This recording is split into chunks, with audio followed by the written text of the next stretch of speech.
அனைவருக்கும் அன்பு வணக்கம். நேற்றைய மத்திய பட்ஜெட்டை பத்தி புள்ளி கூட்டணி இருக்க கட்சிகள்லாம் என்ன சொன்னாங்க? இது வந்து நாகாலியை காப்பாத்திக்கிறதுக்கான பட்ஜெட்னு சொன்னாங்க. அதுக்கப்புறம் இந்த கூட்டணி கட்சிகளுக்கான பட்ஜெட் அப்படின்னு சொன்னாங்க. அண்ட் டோலர் சகாவுக்கள், காமரேட்டுகள் இவங்களாம் என்ன சொன்னாங்கன்னா, இது பெருமுதலாளிகளுக்காக மட்டுமே போடப்பட்ட பட்ஜெட்னு சொன்னாங்க. இந்த தேர்தல் பிரச்சாரத்தின் போது பாத்தீங்கன்னா, அண்ணன் ராகுல் காந்தி அவர்கள் தொடர்ந்து சொல்லிட்டு வந்தாரு, காங்கிரஸ் கட்சி மட்டும்தான் ஏழை எளிய மக்களுக்கான கட்சி. பாஜக அண்ட் மோடி இவங்க வந்து அந்த பணக்கார முதலாளிகள், அதுலயும் அந்த 2 பேர் சொல்லுவாங்க இல்லையா வழக்கமா ரைமிங்கா, அவங்களுக்காகத்தான் ஆட்சி நடத்துகின்றார் அப்படின்னு சொல்லிட்டு வந்தாருங்க. அப்போ நிஜமாகவே வந்து காங்கிரஸ் கட்சி ஏழை எளிய உழைக்கும் வர்க்கத்துக்கான கட்சியா, புள்ளி கூட்டணி தான் வந்து மக்களுக்கான கூட்டணியா அப்படின்னு யாரும் ஏமாந்துடக்கூடாதே அப்படின்றதுக்காகத்தான் இந்த தோல் உரிக்கும் பதிவு. அதுலயும் காங்கிரஸ் கட்சியை பொறுத்த வரைக்கும் ஒரு பெரிய நம்பிக்கையில இருக்காங்க. என்ன நம்பிக்கைன்னா, நாமெல்லாம் நிஜமாகவே ஆம் ஆத்மின்னு முடிவு பண்ணிட்டாங்க. மாங்காய் மக்கள் என்ன சொன்னாலும் இவங்க நம்புவாங்க. அதான் அப்பப்ப கட்டா கட்னி ஏதாவது ஒரு இலவசத்தை தூக்கி போடுறாம, அதனால இவங்க இதை பத்தி எல்லாம் யோசிக்கவே மாட்டாங்கன்னு முடிவு பண்ணிட்டாங்க போல இருக்கு.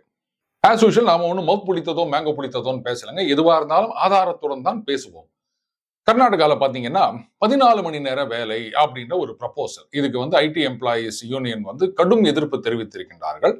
ஏராளமான சோசியல் மீடியா போஸ்ட், அதுக்கப்புறம் மெயின் ஸ்ட்ரீம் மீடியாலும் இதை பத்தி நிறைய டிஸ்கஸ் பண்ணிட்டு இருக்காங்க. நான் முதல்ல என்ன நினைச்சேன்னா, இப்போ அந்த 50, 75 ஒரு ஜாப் ரிசர்வேஷன் கொண்டு வந்தாங்க இல்லையா, அதுக்கப்புறம் அதை கொஞ்சம் பாஸ் பண்ணி வச்சிருக்காங்க. இது வந்து இந்த சமயத்துல யாராவது ஏதோ கிளப்பி விட்டுருப்பாங்க போல இருக்கு. அதனால இவங்கெல்லாம் வந்து இந்த மாதிரி எதிர்ப்பு தெரிவித்திருக்கின்றார்கள்.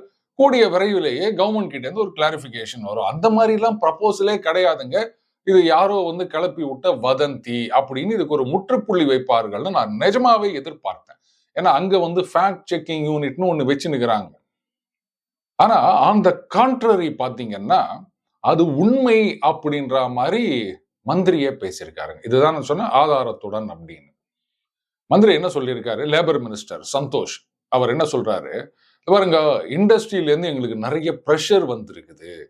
கூடவே இன்னொன்னு சொல்லிட்டாரு, ஐடி மினிஸ்டர் பிரியங்க் கர்கே அவருக்கு இதுக்கு சம்பந்தம் கிடையாது. இந்த இண்டஸ்ட்ரி தான் வந்து எங்களுக்கு நிறைய நெருக்கடி கொடுக்குறாங்க.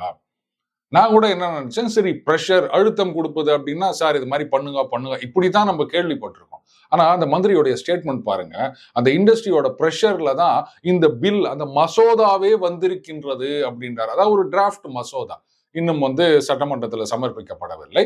இது வந்து சம்பந்தப்பட்ட துறைகள் கிட்ட இருந்து கருத்து கேட்பாங்கன்னு வச்சுக்கோங்களேன். அப்போ அந்த டிராஃப்ட் பில்லே ரெடி ஆயிடுச்சு. அந்த அளவுக்கு பிரஷர். யாரோட பிரஷர்? கார்பரேட்டுகளின் பிரஷர். அதுலயும் பாத்தீங்கன்னா அட்லீஸ்ட் பெங்களூருக்கு மட்டுமாவது அப்படின்னு.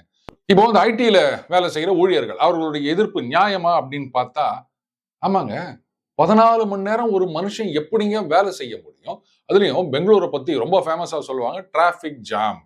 இது வந்து அந்த 50, 75 போதே நிறைய பேர் சொல்லியிருந்தாங்க, பாருங்க எல்லா வெளியில இருந்து வந்துட்டாங்க, அதனால எங்க ஊர்ல ரோட்ல போகவே முடியல அப்படின்னு. கரெக்ட். அதுவும் ஏர்போர்ட்ல இருந்து சிட்டிக்கு வரணும் அப்படின்னு சொன்னா 2 மணி நேரம் 3 மணி நேரம்லாம் கூட ஆகுது.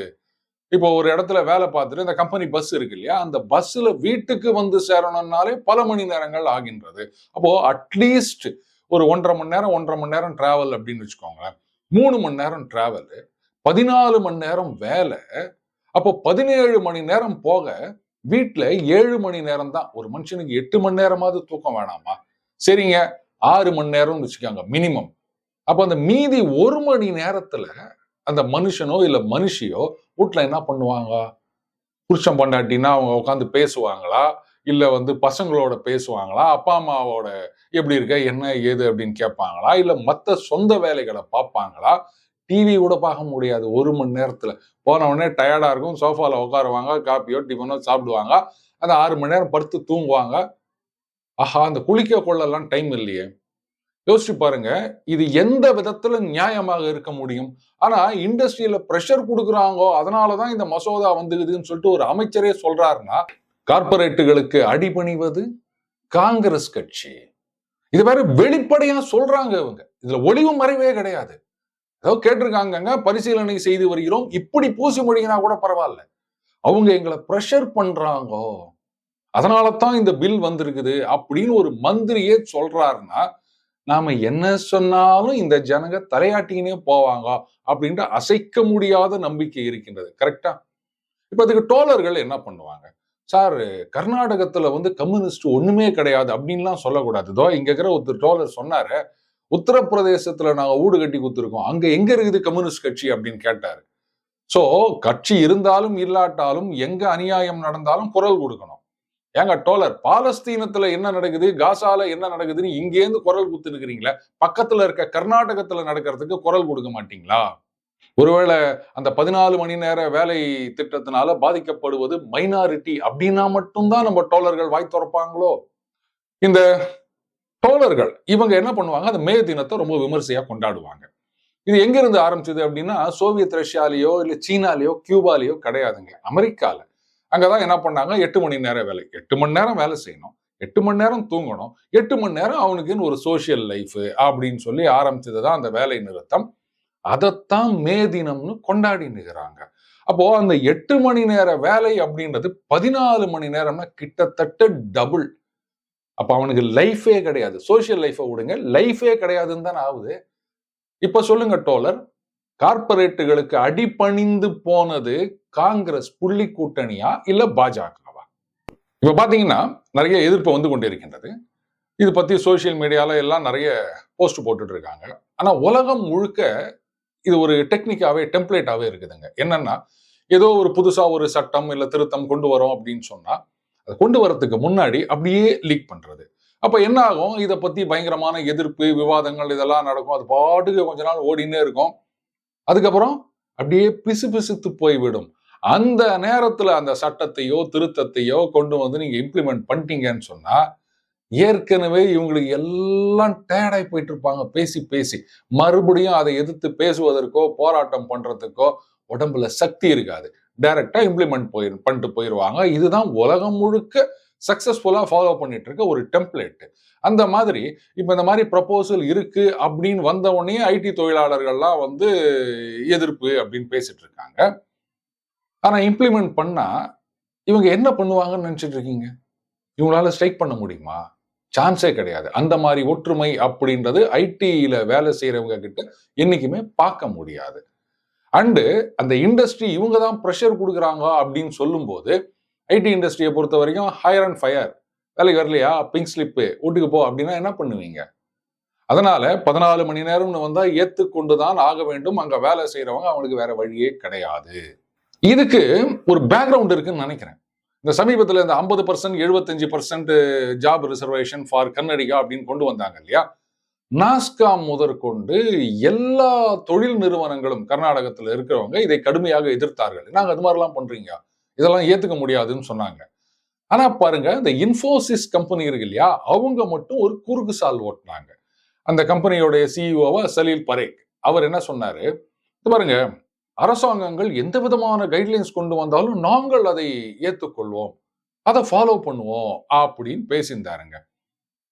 அப்பவே எனக்கு ஒரு டவுட், ஆஹா, எல்லாரும் ஒரு பக்கம் போகும்போது இவர் மட்டும் ஏன் ஒரு பக்கம் போறாரு அப்படின்னா, இப்ப இந்த 14 மணி நேர ப்ரப்போசல் இன்னும் கொஞ்சம் அப்படியே கொசுவத்தி சுத்தி பின்னாடி போனீங்கன்னா, இந்த 14 ஹவர்ஸ் அப்படின்றத ஆரம்பிச்சது யாருன்னா அண்ணன் நாராயணமூர்த்தி அவர்கள். ஆமாங்க, இந்த இன்ஃபோசிஸ் ஆரம்பிச்சாருன்னு சொல்றாங்கல்ல, அந்த நாராயணமூர்த்தி அவர்கள் தான் ஒரு இடத்துல பேட்டி கொடுக்கும்போது சொல்றாரு, அதுவும் அவர் சொன்னதை பார்த்தா அண்ணன் பைடன் கூட கொஞ்சம் புத்திசாலித்தனமா பேசுவாரோ அப்படின்னு எனக்கு டவுட் வந்துருச்சுங்க. அந்த அளவுக்கு பைத்தியக்காரத்தனமான ஆர்கியூமெண்டாக இருந்தது அவர் முன்வைத்தது. அவர் சொல்றாரு, இந்த ப்ரொடக்டிவிட்டி அப்படின்றது இந்தியாவில தான் ரொம்பவே லோயஸ்டா இருக்குது. அதனால நம் நாட்டு இளைஞர்கள் நாம நம்ம நாட்டுக்காக உழைக்கிறோம் அப்படின்ற ஒரு எண்ணத்தோட 14 மணி நேரம், வாரத்துக்கு 70 மணி நேரம் வேலை செய்ய வேண்டும் அப்படின்னு சொல்லியிருந்தாருங்க. கூடவே என்ன சொன்னாரு, நாங்கள்லாம் கம்பெனி ஆரம்பிச்சோம், எவ்வளோ நேரம் வேலை செஞ்சோம் தெரியுமா ஆரம்ப காலத்துல அப்படின்னாரு.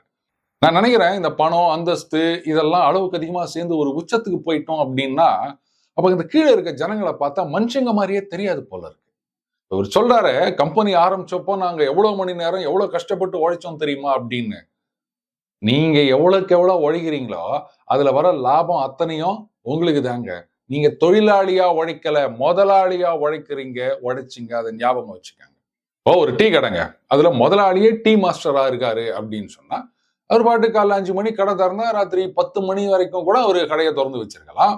நடுவில் அந்த 12 1 மணிக்கு அந்த டீ கடையில ஒரு கேப் இருக்குது, அவ்வளவு கூட்டம் இல்லை அப்படின்னு சொன்னா இவரே வடை சுடலாம், போண்டா சுடலாம், அதையும் வந்து சேலுக்கு வைக்கலாம். ஏன்னா எந்த அளவுக்கு அவர் கஷ்டப்பட்டு வேலை செய்யறாரோ, அந்த வியாபாரத்தை இன்க்ரீஸ் பண்றாரோ அத்தனை லாபமும் அவருக்கு.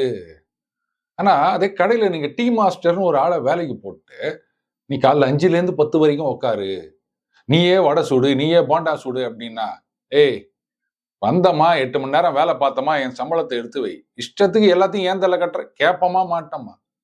அந்த மாதிரி நீங்க பாட்டுக்கு 14 மணி நேரம் 70 மணி நேரம் ஒரு வாரத்துக்கு வேலை செய்யுங்க அப்படின்னு சொன்னீங்கன்னா, இதுவரை நாட்டுக்காக வேலை செய்யறோம். இது நாட்டுக்காக இல்ல, உங்க கம்பெனிக்காக. ஒரு 8 மணி நேரம் வேலை செய்யறவன் 14 மணி நேரம் வேலை செய்யறான் அப்படின்னு சொன்னா, அப்ப அந்த ப்ராஜெக்ட்ல வர ப்ராஃபிட்டை நீங்க என்ன அந்த டீம் மெம்பர்ஸோட பிரிச்சு கொடுக்க போறீங்களா? சிஇஓ, சிஎஃப்ஓ, அதுக்கப்புறம் இந்த டைரக்டர்ஸ், அதுக்கப்புறம் நீங்க ஷேர் வச்சிருக்கவங்க, அவங்க எல்லாம் தானே லாபத்தை பார்க்க போறீங்க. இப்ப 8 மணிக்கு பதிலாக 14 மணி நேரம் குடும்பம், குழந்தை, குட்டி எல்லாத்தையும் விட்டு வேலை செய்யறதுல இவனுக்கு என்ன பிரயோஜனம்னு சொல்லுங்க. நீங்க லாபம் பார்க்கணும். இந்த பெரு முதலாளிகள், கார்பரேட் முதலாளிகள், இவங்க கொள்ளையா பணத்தை அள்ளணும், அதுக்கு இவன் கழுத மாதிரி வேலை செய்யணும். இதுதான் அண்ணன் நாராயணமூர்த்தி அவர்கள் ப்ரப்போசலா நான் பாக்குறேன். இதுல இன்னொன்னு சொன்னார் பாருங்க, இதுதாங்க நான் பைத்தியக்காரத்தனமான லாஜிக்னு சொன்னது. ப்ரொடக்டிவிட்டி லோயஸ்டா இருக்குது, அதனால 14 மணி நேரம் வேலை செய்யணும் அப்படின்னா, ப்ரொடக்டிவிட்டியா என்ன தெரியுமாங்க? சிம்பிளா சொல்லிட்டா, 8 மணி நேரத்துல நீங்க ஒரு காரை தயாரிக்கிறீங்க அப்படின்னு சொன்னா, அதையே 6 மணி நேரத்துல தயாரிச்சிங்கன்னா அதுதான் ப்ரொடக்டிவிட்டி. அதை விட்டுட்டு 8 மணி நேரம் என்னப்பா 8 மணி நேரத்துக்குள்ள தயாரிக்கணும்பா அப்படின்னா, நீங்க 14 மணி நேரம் வேலை செஞ்சு அதை தயாரிச்சீங்கன்னா இதுக்கு பேர் தான் ப்ரொடக்டிவிட்டியா? நல்ல காலம் இவரை வந்து ஜனாதிபதி ஆக்கணும் அப்படின்னு ஒரு கும்பல் இவருக்காக ஃபயர் விட்டுன்னு தெரிஞ்சிருந்தது. நாடு தப்பிது அப்படின்னு தான் சொல்வேன். இப்ப பாருங்க, நாராயணமூர்த்தி அவர்கள் வந்து 2023 இந்த 14 மணி நேரம் 70 மணி நேரம் அப்படின்ற ப்ரொபோசலை முன்வைக்கிறார். அதுக்கப்புறம் கர்நாடகால வந்து இந்த 50% 70% ஜாப் ரிசர்வேஷன் அப்படின்னு ஒரு ப்ரொபோசலை கொண்டு வராங்க. ஒட்டுமொத்த ஐடி மற்ற இண்டஸ்ட்ரி எல்லாருமே எதிர்க்கும் பொழுது இன்ஃபோசிஸ் சிஇஓ மட்டும் அதை ஆதரிக்கின்றார். கைட்லைன்ஸ் கொண்டு வந்தா நாங்க ஏத்துப்போம் அப்படின்றாரு. இப்ப அந்த 50-75 அப்படியே கொஞ்சம் ஒதுக்கி வச்சுட்டு இன்ஃபோசிஸ் நாராயணமூர்த்தி கொண்டு வந்த 14 மணி நேரம் 70 மணி நேரம் அப்படின்றது டிராஃப்ட் பில் அளவுக்கு வந்துருச்சு. இப்போ சொல்லுங்க நண்பர்களே, புள்ளி கூட்டணி கார்பரேட் சொன்னபடி ஆடுகின்றது அப்படின்னா இதை யாராவது தப்புன்னு சொல்ல முடியுமா?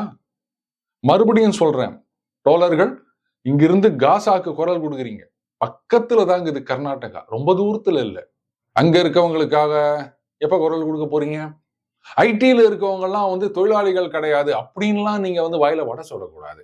ஏன்னு கேட்டீங்கன்னா, இதே தமிழகத்துல சில வருடங்களுக்கு முன்னாடி ஒரு ஐடி கம்பெனில இத்தனை பேரை வெளில எடுக்கிறாங்க அப்படின்னு சொன்ன உடனே, எங்களுக்கு யூனியன் ஆரம்பிக்கும் உரிமை வேண்டும், நாங்க அவங்களுக்காக குரல் கொடுக்குறோம் அப்படின்னு உள்ள நுழைய ட்ரை பண்ணாங்க இங்க இருக்கிற டோலருங்க. இப்ப அங்கேயும் ட்ரை பண்ணுங்க, குரல் கொடுங்க.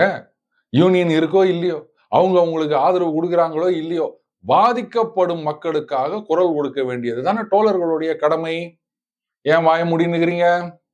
சரி, இதனாலெல்லாம் காங்கிரஸுக்கு பாதிப்பு வராதா? சார் 14 மணி நேரம் அப்படின்னா அவங்க எல்லாம் வந்து காங்கிரஸுக்கு எதிராக திரும்பி விடுவார்களே அப்படின்லாம் நீங்க கனவு காணாதீங்க. ஏன்னா இந்த ப்ரப்போசலு அட்லீஸ்ட் ஃபார் பெங்களூராவது கொண்டு வரலாமா அப்படின்னு ஒரு வார்த்தை பார்த்தங்க. அதுல எப்படியும் பெங்களூர்ல இருக்கவங்க வந்து காங்கிரஸுக்கு ஓட்டு போடுறது கிடையாது, என்னதான் கட் கொடுத்தாலுமே. அண்டு ஐடியில இருக்கவங்கள பாதி பேர் ஓட்டு போடுறதே கிடையாது. அப்புறம் 14 மணி நேரம் என்ன, நீங்க ஆபீஸ்லயே இருங்கன்னு சட்டம் கொண்டு வந்தா கூட எந்த பாதிப்பும் இருக்காது காங்கிரஸுக்கு. காங்கிரஸ் ஆட்சிக்கு வந்தாங்க அப்படின்னு சொன்னாலே இப்படித்தான், ஒவ்வொரு செக்டாரா தனித்தனியா பாதிப்பு.